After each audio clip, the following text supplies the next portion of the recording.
Luckily for the British Expeditionary Force, the Luftwaffe failed to put Dunkirk harbour out of action. It was from the harbour, rather than the beaches, that the great majority of troops were embarked.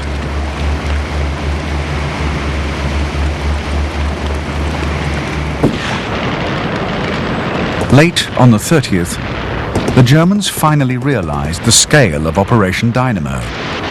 It was decided that an all-out effort must be made to break through the British Expeditionary Force defences.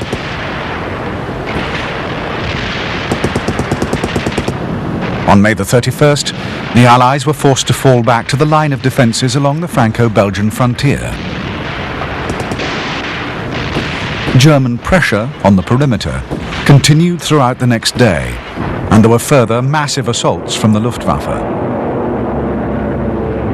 Yet again, the Allied rearguard was forced back, though they managed to prevent a German breakthrough. On June the 2nd, daylight evacuation had to be suspended because of the ferocity of Luftwaffe attacks. But by then, Operation Dynamo was nearly finished. That night, the last British troops were brought safely away. On June the 3rd, the Germans drove the French rearguard, numbering 30,000, into the outskirts of Dunkirk itself.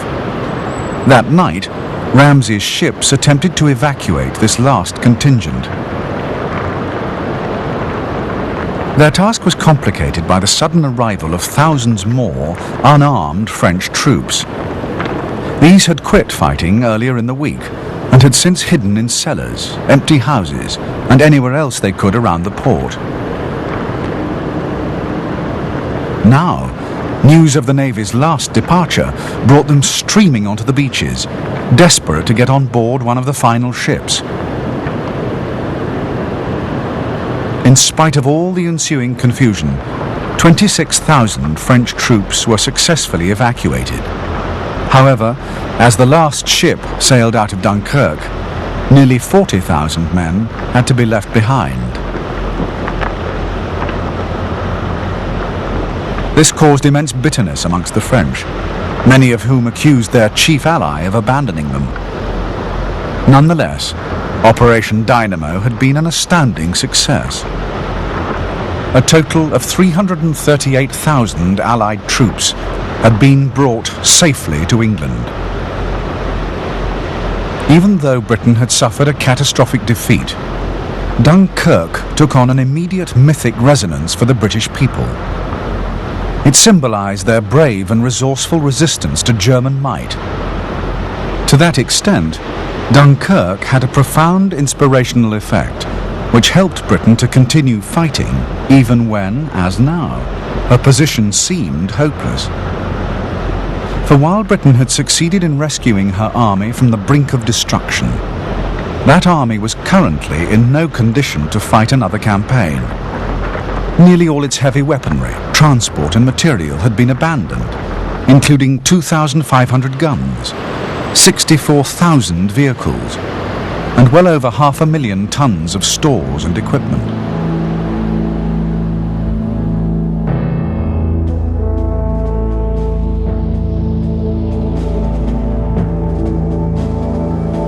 With the cream of the Allied armies routed in Belgium, it could only be a matter of time before Germany finished off Wegen's remaining forces.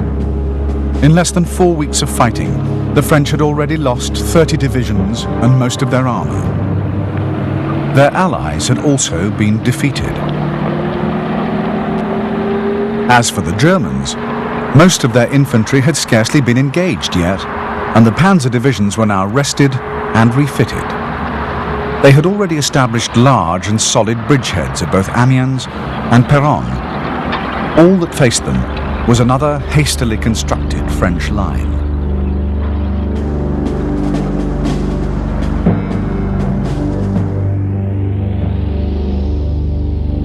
Wegen's forces were deployed along the line of the Somme and Aisne rivers. 49 French divisions manned this front's 225 miles, with 17 more left in the Maginot Line. There were also 4 British divisions. 2 of these had been isolated from Gort's main force and thus missed the Dunkirk evacuation, while the other 2 were newly arrived from England. The French forces included 6 much depleted mechanized and armoured divisions, and the British also had 1 weakened armoured division. The French were opposed by 130 German infantry divisions, including the fresh 2nd and 9th armies. The panzers were regrouped into 5 armoured corps, each containing 2 panzer divisions and 1 of motorized infantry.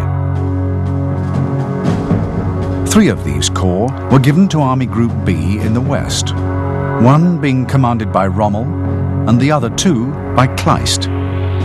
The 2 remaining panzer corps, under Guderian, went to Army Group A in the east.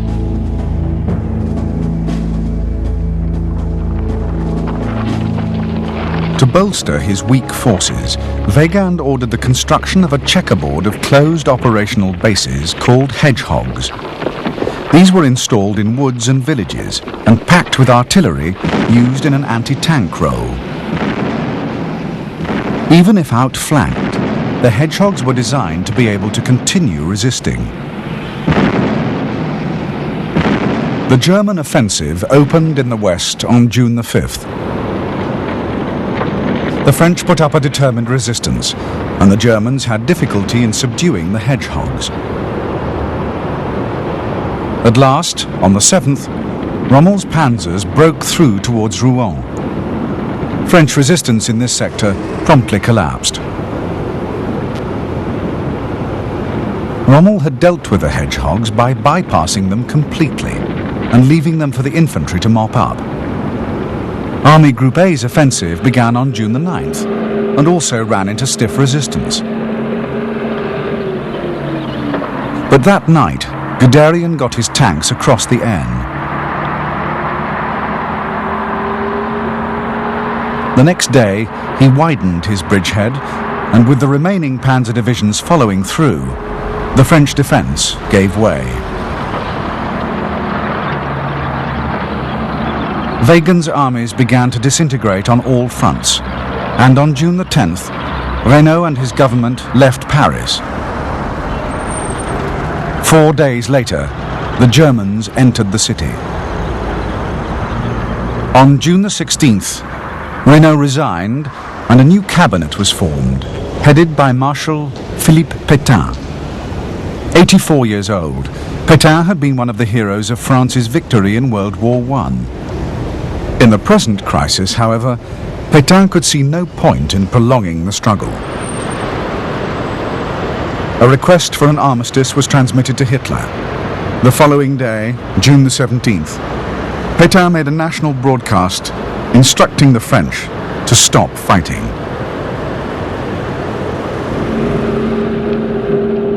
By June the 19th, Rommel occupied Cherbourg, which marked the end of his campaign. In 6 weeks, his 7th Panzer, nicknamed the Phantom Division for its apparent ability to appear out of nowhere, had captured nearly 100,000 prisoners, as well as hundreds of guns and armoured vehicles.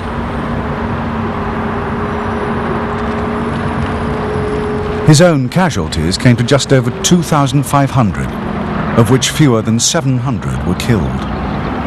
Only 42 of his tanks had been destroyed.